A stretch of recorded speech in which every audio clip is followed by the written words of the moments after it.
مشاهدينا الكرام، مشاهدي قناة النيل للتعليم العالي، أهلا ومرحبا بكم وحلقة جديدة ونبأ من ينابيع المعرفة.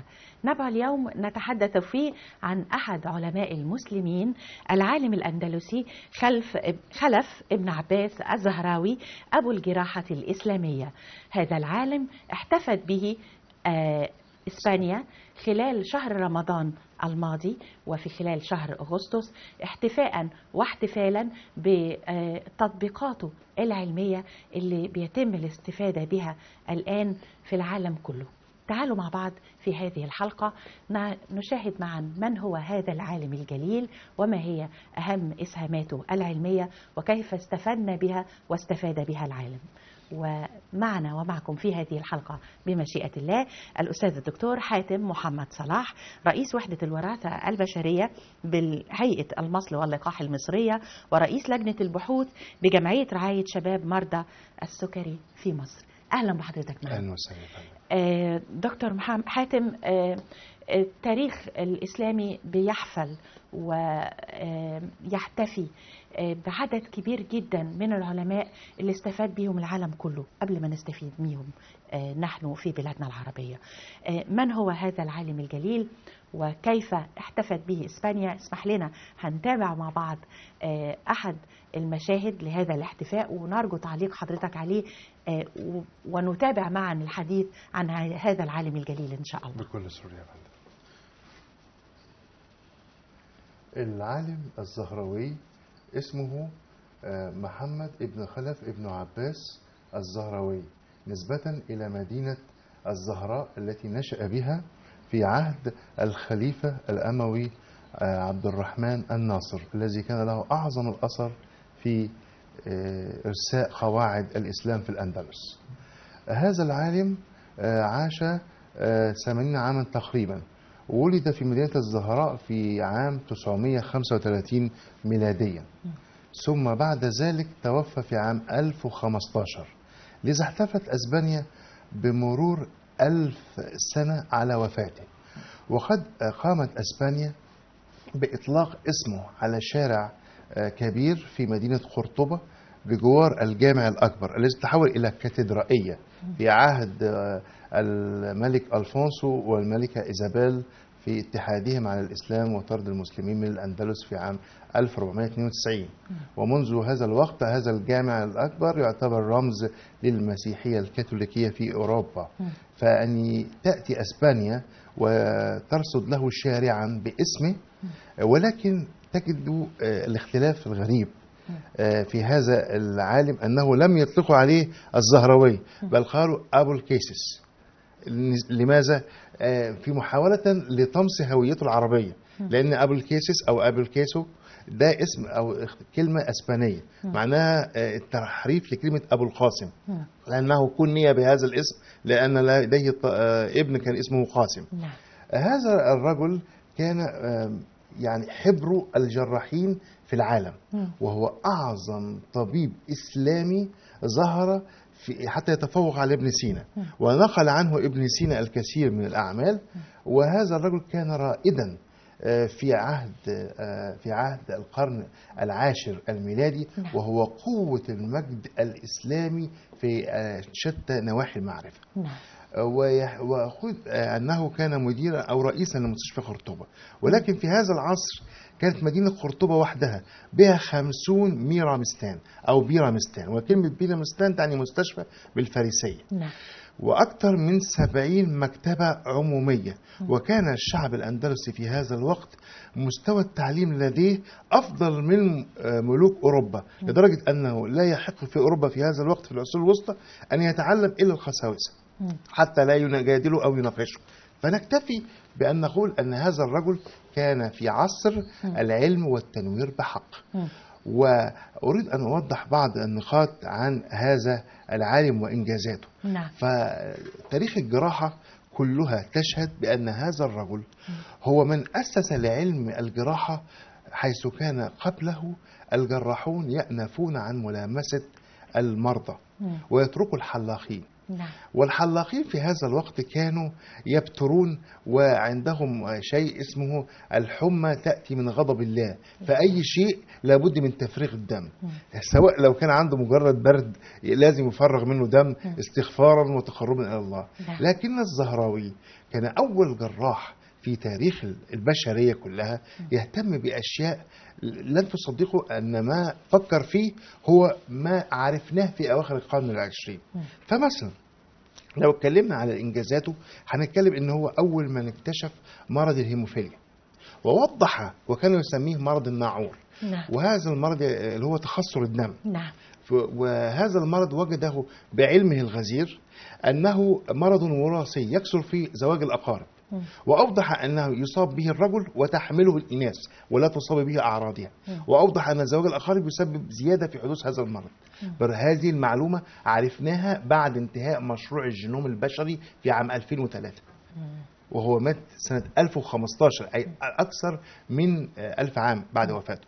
نتحدث يعني أيضا تأكدت معلومة الوراثة في مرض الهيموفيليا، وأن يسهل انتقاله من الأم بالرغم من عدم إصابتها في 2003 بالضبط. وهو اكتشف هذا الكلام، وهي معلومة مطروحة ومذكورة مما يزيد عن 1000 عام على يد هذا العالم. نعم. لأنه كان لديه قوة ملاحظة كبيرة. نعم. وكان عالما بمعنى كلمة العلم التطبيقي، فقد اخترع أكثر من 250 أداة جراحية نستخدمها حتى الآن. طبعا هنا هيرد واحد يقول لك طب احنا بنستخدمها ما حصلش تطوير؟ لا، حصل تطوير، بس مش في أشكال الأدوات العبقرية له هو، إنما في المادة التي تصنع منها. يعني مثلا مقص لا يصدأ مثلا من الدم على حسب التكنولوجيا اللي كانت متاحة عنده ومتيسرة وقتها. تخيل حضرتك كل المبارد ومشارط ومشرط مفصل الركبة، حضرتك كمان أدوات البتر، حتى توسيع الرحم في الولادة، الجفت الولادة اللي هو جفت الولادة، المنظار المهبلي الذي يستخدم حتى هذه اللحظة هو الذي اخترع بحق 250 براءة اختراع في أعظم موسوعة طبية. يعني لم يخترع فقط شكل الأداة ولكن أيضا المادة المستخدمة في صناعة هذه الأدوات. وشرح بتفصيل العالم الذي يخشى الله، فقد قال عنه ابن حزم أنه من أهل العلم والفضل والدين. كان يشرح بالتفصيل، لأن موسوعته الطبية كتاب التصريف لمن عجز عن شؤون التأليف تعتبر بحق أول موسوعة طبية على مستوى العالم بها تصوير لمراحل إجراء العملية. يعني كان خلاقا ومبتكرا في كتابة موسوعاته 30 كتاب. احنا الحقيقة معانا بعض صور من دي عن المشارب بتاعته. نعم. وأدوات التي قبله قام باختراعها الحقيقة. يعني أنا هقول لحضرتك على حاجة جميلة جدا. قبل هذا الرجل كان الناس يذهبون إلى محلات الحلاقين، فكان يشوبها أن يأتوا بالقذارة والدماء، وكانوا يضعون الفوطة البيضاء على الجرح فيطلع اللون الأحمر في الأبيض في الأحمر. أثناء زيارتي لأوروبا في عديد من كنت أرى على الحلاقين حتى هذه اللحظة وهم يعتزون بهذا دوائر حمراء في بيضاء. فسألت ما هذا؟ هم مش عارفين، لكن هي كانت تقليد. إنما كلما كان المحل قذر ويعجه الدماء والفوطات البيضاء في الأحمر دليل على قسوة الجزار، كلما أتى نهو الناس كي يقوم بعملية الجراحة. في حين أن الزهراوي كان أول من اهتم بالتعقيم للأدوات، وهذا لم يحدث. اهتم بالخياطة، وقد اختار خيوطا من أمعاء الخطط لأول مرة يخيط الجروح، واهتم بالكي، وحدد كل عضو بأي درجة حرارة وأي منطقة تلامس وأي مادة تكوى بها الجروح. واهتم أيضا بالجراحة التعويضية لعمليات البتر، وهذا كان في عصره شيء متقدم للغاية. واهتم برغم هذا اهتم أيضا بالناحية النفسية للمريض، فقد كان يهتم ويرفق بالمريض. فأول من اهتم بالخياطة التجميلية، لأنه كان يخيط تحت الجلد بطريقة حسنة عكس الآخرين الذين أقرانه في هذا الوقت الذين لا يعرفون سوى أن يكوه بأي طريقة. فكان هذا الرجل بحق أسطورة الطب، لدرجة أن هذا الرجل من كتر زهده وعلمه وأدبه لن تجدي عالما على مستوى العالم في هذا التصرف. موسوعته اللي هي 30 مجلد اللي تعتبر موسوعة علمية لكل من أراد أن يدرس الطب، وظلت أكثر من 700 عام في الطب في أوروبا، هي وكتاب القانون لابن سينا، تدرس كمرجعية علمية.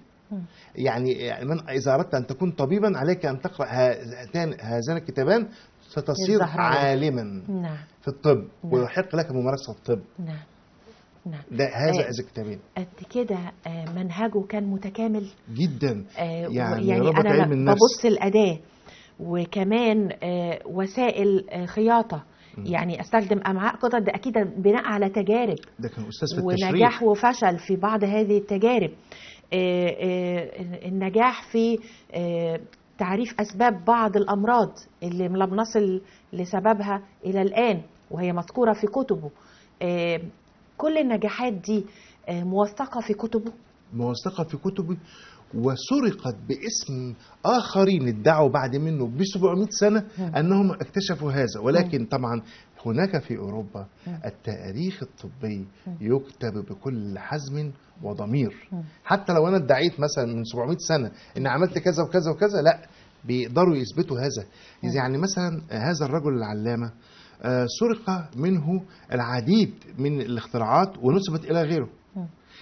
مثال في الولادة، كان مشكلة أن المرأة حينما تجد عملية الولادة الحوضية، كان هذا الرجل هو أول من فكر في جراحة التوليد بهذه الطريقة. نسبت ظلما وزورا وعدوانا إلى العالم الألماني فريدريك تريندلبرغ في بعد منه ب700 سنة، يعني أو 900 سنة كمان. ونسبت هذه الوضعية لهذا العالم، مع أنها كتبت في كتاب التأليف لمن عجز عن التصريف في أكثر من 900 سنة. أيضا نيكولا سالزاني الطبيب الشهير سرق منه بعض الاختراعات والأدوات ونسبها إلى نفسه. طبيب ملك فرنسا امبرويز باريه قال أن الاختراعات ربط الشريان بالشرطة من حرير حتى لا يتم النزيف هو أول من عملها الزهراوي. نفاجأ بأن باريه ادعاها لنفسه. مثلا علاج خلع الكتف نسب ظلما وزورا للعالم الألماني كوخر، وسميت بطريقة كوخر، ولحد هذه اللحظة احنا نسميها طريقة كوخر لعلاج خلع الكتف. مثلا في علاجه للأسنان، اول ما كان دايما قبل منه كان بيعملوا، لو تشوفي حضرتك الصور بتاعتها زمان، كان تلاقي حاجه غريبه قوي، واحد يركب على المريض ويكتفه، والتاني مش عارف بيشد بطريقه همجيه. هذا الرجل اول من لغى تماما فكره خلع الاسنان، وبدا يدرس في حشوها وتنظيفها، وأول من ربط الأسنان ببعضها بخيوط من ذهب وفضة، وكان أول عالم يقوم بالجراحة التقويمية للأسنان في العالم. لدرجة أن العالم الطبي الأمريكي الشهير إبلسون ومؤرخ طب الأسنان العالمي قال إنه أعظم جراح فم وأسنان حتى القرن العشرين. لأن طبعا حاجة بيعملها في القرن العاشر ونكتشفها في أواخر القرن العشرين، ده يبقى معناه عبقري بشكل غير عادي. أكيد. طبعا أنصف حقيقة، يعني أنا حينما قرأت حاولت أن أوجد أي واحد بيسبه أو بيشتمه، لكن هذا الرجل كان فعلا نبراسا للعلم. يعني المسالك البولية علما وخلقا. نعم. المسالك البولية أول من اخترع القسطرة. العلم مثلا الحصوات، لدرجة ان العالم والمؤرخ الطبيب سارتون بيقول عليه ايه؟ بيقول لا داعي لأن نقول أن هناك أعظم اختراع في القرن العشرين، فقد سبقنا الزهراوي باكتشافه لتفتيت حصوة المسالك البولية. فلا بد أن لا نقول أن هناك اختراع في القرن العشرين بنفس إمكانيات الزهراوي. الزهراوي هو أول من وضع معاملة التقويم للدواء، فليس هناك دواء مستمر زي الأعشاب والحاجات المستمر، لا بالعكس، ده عملها في أقراص، كان أول من عمل الأقراص الطبية، وأول من طبع عليها تاريخ الصلاحية، وأول من كتب عليها اسم المادة الفعالة. وعلى فكرة هو سبق يوهان جوتنبرج في الطباعة، لأنه حينما صمم الأدوية أراد أن يطبع عليها بطريقة الحروف البارزة، فكان له السبق على جوتنبرج في الطباعة. يعني لم يكن مجرد طبيبا، ده كان بيعمل كل حاجة، حتى طباعة الأشياء كان بيعملها، فهو يعتبر أبو الطباعة في العالم. ميسر لوصول العلم للجميع ونتائج علمه للجميع. بالظبط. يعني مش مجرد انه بيخترع ويترك الامر وفقط. لا، وفي حاجة تانية نفسي أحب أقولها. اتفضل يا فندم. يعني نفسي أتكلم عنها، عن خلقه. نعم. في كتابه التأليف لمن عجز عن التصريف دائما يقول: وهذا أظنه صواب والله أعلم. وكان يخاطب الكتاب لأنه كان يؤلفه إلى الطلبة في الطب، فيقول: والله يعلم هذا إذا كان صوابا أم لا، أو هذا أصوب. ماذا واحد أتى من العلم لدرجة ابن حزم بيقول عليه إنه أعظم جراح في الأندلس، فيكون بتواضع هذا يقول والله أعلم. لو قارنا بين سلوك بعض الذين يدعون العلم الآن والتعالي والغرور والكبرياء اللي هو على جهل مش على علم حتى، ومقارنة بهذا الرجل، فهذا الرجل كان عالما حقا زاهدا في الله ويعمل لوجه الله سبحانه وتعالى. جزاه الله عن الأمة الإسلامية وعن العالم أجمع خيرا. العالم الأندلسي خلف بن عباس الزهراوي كان يكتب بالعربية موثقاته، توثيقه لعلومه وتطبيقاته العلمية كانت باللغة العربية.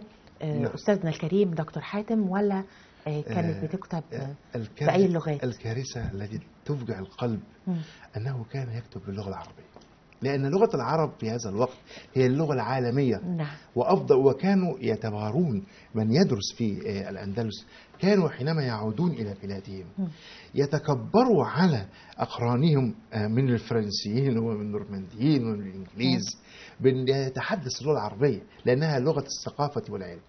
وكانت بلاد الأندلس بلاد النور والعلم، لدرجة أن جورج الثاني ملك بريطانيا حينما أراد أن يرسل ابنته إلى الأندلس، فقال مخاطبا للخليفة قائلا: بلادكم بلاد العلم وبلادنا بلاد الجهل، بلادكم بلاد العلم والنور ونحن بلادنا بلاد الجهل والتخلف، وأنا أستميحكم عذرا وأقبل يديكم أن تقبلوا ابنتي تتعلم عندكم. ثم مضى قائلا: خادمكم المطيع جورج. لم يقل حتى ملك بريطانيا. يعني شوفي قد إيه العلم. لكن الحادث بعد وفاته، بعد سقوط الأندلس، إنه جمعوا كل المعلومات اللي عند المسلمين من كتب ونقلوها إلى مجمعات كنائسية وأغلقوا عليها، وبدأوا يعملوا حركة الترجمة. والترجمة دي بدأت طبعا في مثل كريموني، جيرالدو كريموني، ده واحد من اللي هم ترجموا كتاب في الزهراوي إلى اللغة اللاتينية، وهم أجمعوا حتى لا يختلفوا على شيء، اجمعوا ان يترجم العلم الى اللاتينيه، عشان ما حدش يقول انا بترجمه الفرنسيه، ليه ما ترجموش للانجليزيه، ليه ما ترجموش للالمانيه؟ لغه يستخدمها الجميع في المجال العلمي في اوروبا. نعم. فترجموه الى هذا، وصار المرجع لهذا واستفاد منه. يعني عايز اقول لحضرتك انه ترجم هذا الكتاب الى كل لغات العالم، حتى الصينيه نقل اليها. يعني هو كان يدرس في مدارس الصين للطب، وكلكم تعلمون مدى اعتزاز الصين بطبها. نعم. الطب الصيني ده يعني فرق.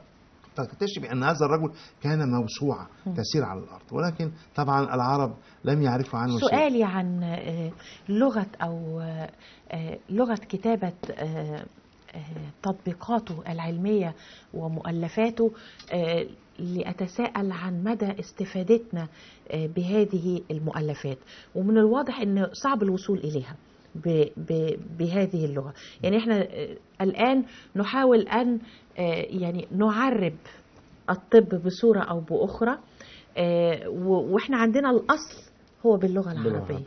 يعني صورة، يعني الطامة الكبرى التي أراها تناقض رهيب. نعم. يعني أسبانيا تقييم الدنيا ولا تقعدها احتفالا بالزهراوي. نعم. الهند قامت بمؤتمر في 2013 لتتمنى أن يكون أطباؤها على نفس مستوى الزهراوي في الأندلس.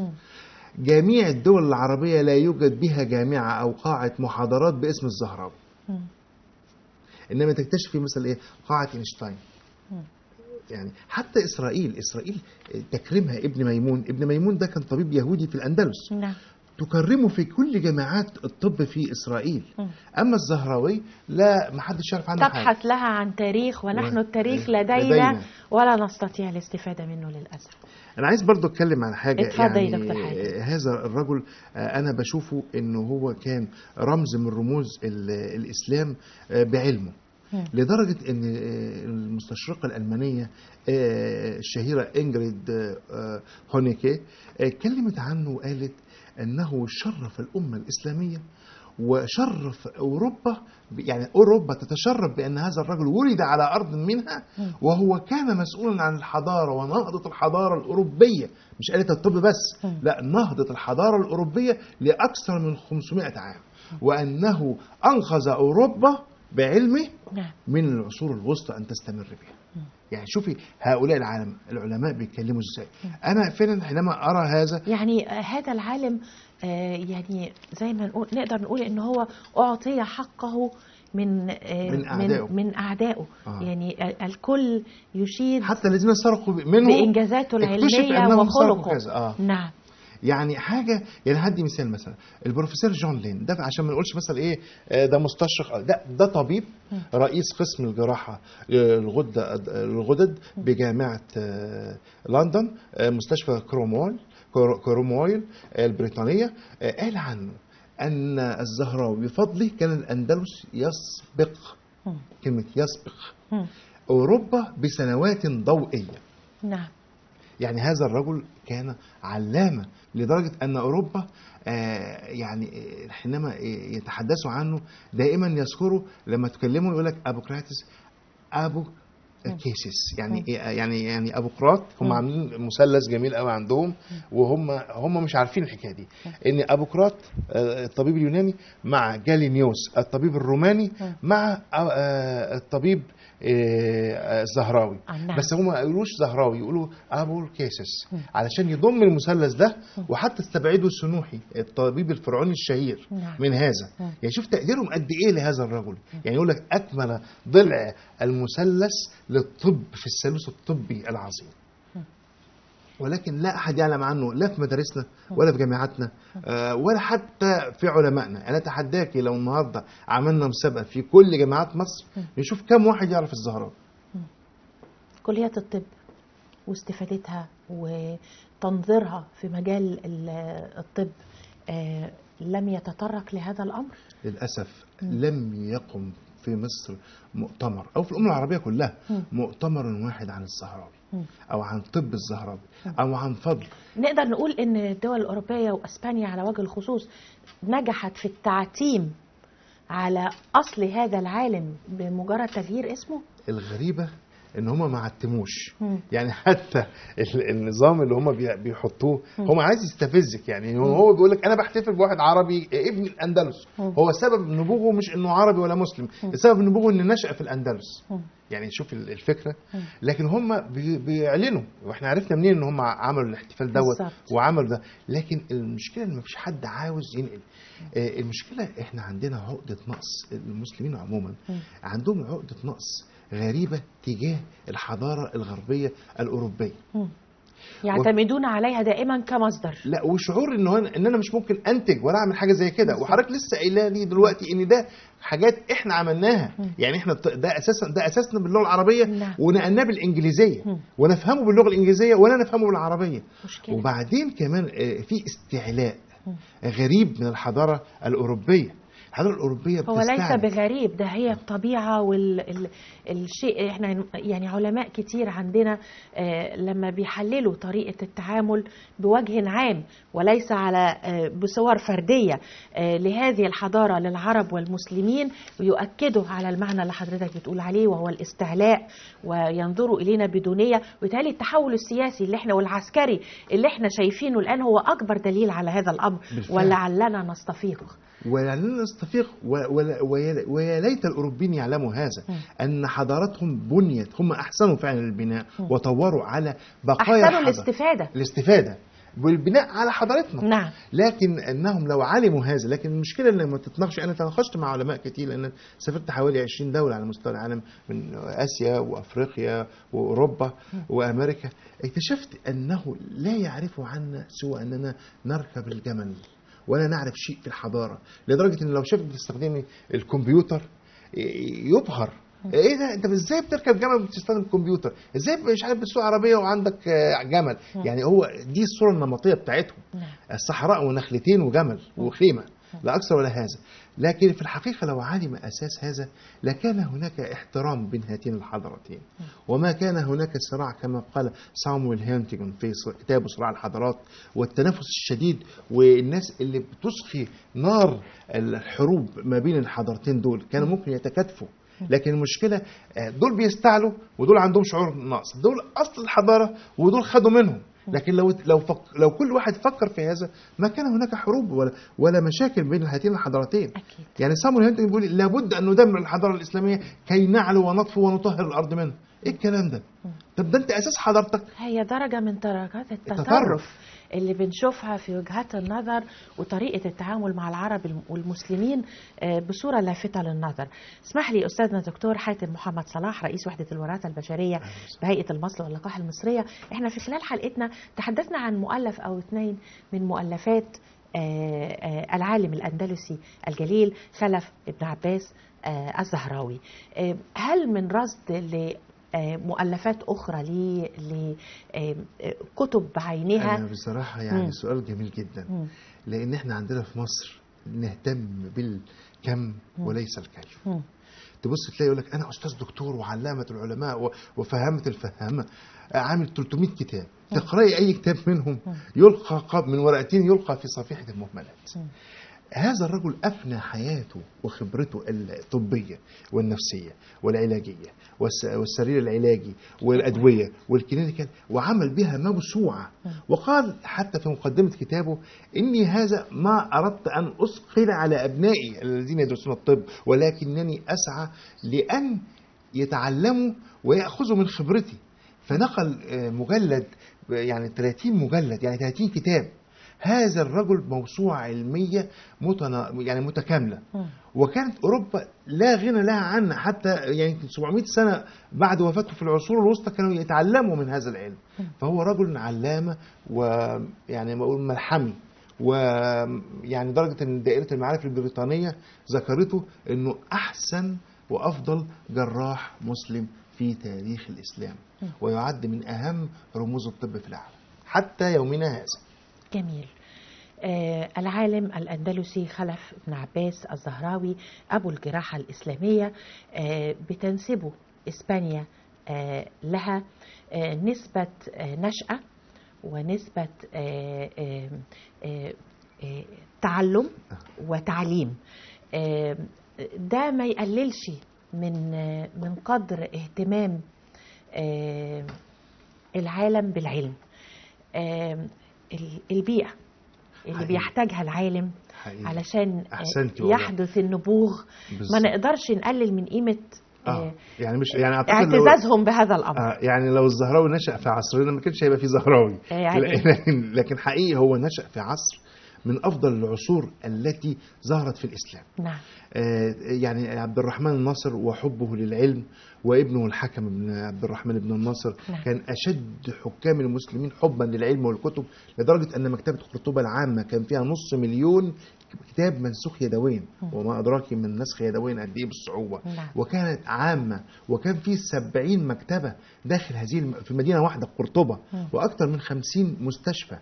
وهذا ثم جاء بعد منه حاكم المستنصر، فجعل أخوه يهتم بجامعة قرطبة التي كانت أهم جامعة، أول وأهم جامعة في العالم، جامعة قرطبة، وكان منشأها الجامع الأكبر في قرطبة. وأمر أخيه عبد العزيز الأخ الثاني يعني بأن يشرف على المكتبة الأموية في قرطبة. فأن يكون هذا المناخ وأرصد أموال، لدرجة أن علماء الغرب قالوا النظام المنح الإسلامي والوقف لو كان موجود الآن في هذا العصر ما كان في هناك واحد على ظهر هذه الأرض لا يعرف القراءة والكتابة. أعظم نظام منح حتى أمريكا بجلالة قدرها والمنح الأوروبية لا ترتقي لمستوى المنح التي كان يقدم عليها الحكام والأمراء والخلفاء ابتغاء مرضات الله.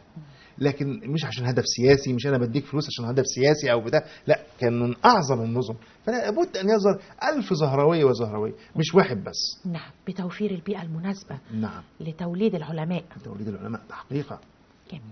أستاذنا دكتور حاتم محمد صالح، رئيس وحدة الوراثة البشرية بهيئة المصل واللقاح المصرية، ورئيس لجنة البحوث بجمعية رعاية شباب مرضى السكري في مصر، سعدنا بوجود حضرتك معنا في هذه الحلقة وبإطلالتك الجميلة على هذا العالم الأندلسي المهيب علما وخلقا، خلف للأسف خلف ابن عباس الزهراوي أبو الجراحة الإسلامية. ونرجو أن تكون لنا لقاءات قادمة لإلقاء الضوء على غيره من علماء المسلمين الذين لا يعلمهم أحد. أحب بس جملة صغيرة.